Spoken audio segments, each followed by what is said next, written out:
அழகான கிராமத்துல சோம்பேறி மருமக ஒருத்தி இருந்தா. எந்த வேலை சொன்னாலும் ஏதாவது ஒரு சாக்கு புக்கு அந்த மாதிரி தான் வருப்பா. ஏமா நீ ஏன் இப்படி கஷ்டப்பட்டு துவைச்சிக்கிட்டு கிடக்குற? அவ என்ன பண்ணிட்டு இருக்கிறா?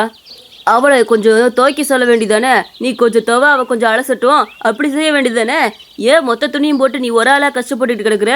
ஆமாண்டா, உன் பொண்டாட்டி வந்து வேலை செஞ்சுட்டாலோ இந்த மழையே பேஞ்சு ஓஞ்சு போயிரும் பாத்துக்க. ஏதாவது ஒன்று சொன்னா ஏதாவது ஒரு சாக்கு புக்கு சொல்லிடுறா. காலிலேருந்து எல்லா வேலையும் நான் தான் பார்க்குறேன். இன்ன வரைக்கும் உன் பொண்டாட்டி பெட்டை விட்டு எந்திரிச்சு வரல. என்னத்த இவளை பொண்ணு பார்த்து கல்யாணம் பண்ணி வச்சனும் எனக்கும் தெரில. நானும் எப்படியோ திருத்தணும் முயற்சி பண்ணி பார்த்துட்டேன்.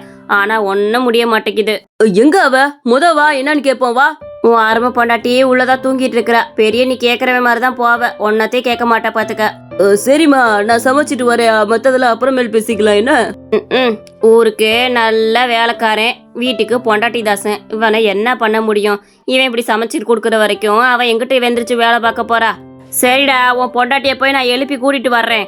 நீ வேலையை பாரு. சமைச்சு வச்சுவிட்டு சீக்கிரம் வேலை கிளம்பு. ஏம்மா, என் ஆசை மருமகளே, கொஞ்சம் எந்திரிக்கிறியா? மணி என்னாச்சு தெரியுமா? மணி 11 கண்ணு. எந்திரி. கொஞ்சம் இதை பாத்திரத்தை மட்டும் விளக்கி வச்சுட்டேன்னா கூட போதும். துணியை பூரா நான் துவைச்சு போட்டேன் பாத்துக்க. ஐயோ அத்தை, என்ன வார்த்தை சொன்னீங்க? பாத்திரம் விளக்குனா எனக்கு சோப் அலர்ஜி வரும் அத்தை. அதனால பாத்திரம்லாம் நீ விளக்க சொல்லாதீங்க, எனக்கு கையெல்லாம் அலர்ஜி வருது.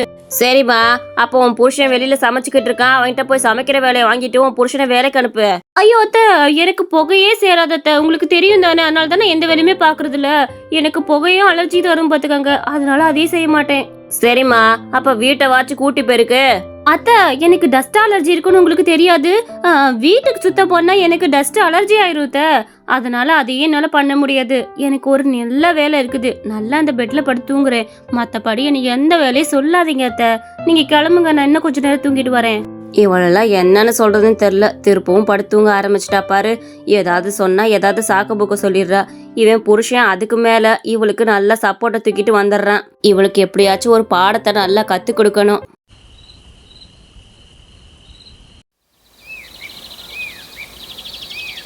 இந்த வீட்டுக்குள்ள ஒரு அமானுஷமான சக்தி இருக்குது. அதை விரட்டுறதுக்காக தான் நான் வந்திருக்கிறேன். இந்த வீட்டுல இருக்கிற கன்னி பொண்ணுக்கு சோம்பேறி பேய் பிடிச்சிருக்குது. அந்த பேய் யாரு ரொம்ப நேரம் தூங்குறாங்களோ அவங்க உடம்புல கண்டிப்பா இருக்கும் பாத்துக்கங்க. அந்த பேயை அடிச்சு விரட்டதான் நான் வந்திருக்கிறேம்மா. நான் உள்ள வரலாமா? ஐயோ, என்ன சொல்றீங்க? யாருக்கோ பேய் பிடிச்சிருக்கா? என் மருமக ஒருத்தி தான் இங்க நல்லா தூங்கிட்டு இருப்பா. அப்ப அவளுக்கு தான் அந்த சோம்பேறி பேய் பிடிச்சிருக்கோ? அட கடவுளே, என்ன சொல்றது? ஆமா ஆமா, யாரு நல்லா தூங்குறாங்களோ அவங்களுக்கு அந்த சோம்பேறி பேய் பிடிச்சிருக்குது. அது அவங்கள வாழ்நாள விடவே விடாது. என்னால ஒருத்தவனால மட்டும்தான் அந்த சோம்பேறி பேயை அடிச்சு துரத்த முடியும். இல்லைன்னா அந்த சோம்பேறி பேய் அவங்களுக்கு ரொம்ப உடம்பு சரியில்லாம பண்ணிரும். அப்புறம் அவங்களால எந்திரிச்சு நடக்க கூட முடியாது பாத்துக்கங்க. ஐயோ, என்ன சொல்றீங்க? என் மருமகன் நடக்க முடியாம போயிருமா? ஐயோ, என் மருமகளுக்கு இப்படி ஒரு பேய் பிசாசு பிடிச்சிருக்குன்னு எனக்கு தெரியாம போச்சே. நீங்க சொல்ற மாதிரி எல்லா சிம்டம்ஸும் எனக்கு தான் இருக்குது. நான் தான் இந்த வீட்டுல நல்லா தூங்கிட்டு இருக்கிறேன். ஐயா, எப்படியாச்சும் இந்த சோம்பேறி பையன் என்கிட்ட விரட்டிருங்கய்யா. இல்லைன்னா இனி ஏதாவது பண்ணிரு போதும், எப்படியாச்சும் என்கிட்ட விரட்டிருங்க. சோம்பேறி பேய விரட்டுறது என்னோட பொறுப்புமா, நீ கவலைப்படாத. ஆனா அதை முழு மனசா செயல்படுத்த வேண்டியது உன்னோட பொறுப்பு. நீ என்ன பண்ற? நாளில இருந்து காலையில வெள்ளனே எந்திரிச்சு வீட்டுல இருக்க எல்லா வேலையும் பார்க்க ஆரம்பி. அப்படி நீ எல்லா வேலையும் தொடர்ந்து 1 மாசத்துக்கு பார்த்தேன்னா அந்த சோம்பேறி போய் உன்னைய விட்டு 2 நாள்லயே போயிரும். ஆனா ஒண்ணு, அது போயிருச்சுன்னு அடுத்து வேலை செய்யாம விட்டுப்படாத, திருப்பி வந்து உன்னை அண்டிரும். ஐயோ, அப்பெல்லாம் அண்ட வேணாம். நான் நீங்க சொன்ன மாதிரி எல்லா வேலையும் நாளிலிருந்து பார்க்க ஆரம்பிக்கிறேன். அந்த சோம்பேறி போய் கண்டிப்பா என்னை விட்டு போயிரும்ல? நிச்சயமா அந்த சோம்பேறி பேய் உன்னைய விட்டு ஓடி போயிரும். நீ மட்டும் நாளையில இருந்து வேலை பார்க்க ஆரம்பிச்சேனா மட்டுமே, இல்லைன்னா உன்னையவே அண்டிரும் பாத்துக்க. அதுல இருந்து சுதா ரொம்ப சோம்பேறியா இருக்காம எல்லா வேலைகளையும் பார்க்க ஆரம்பிச்சா. மாமியாருக்கு ரொம்ப உதவியாவும் இருந்தா.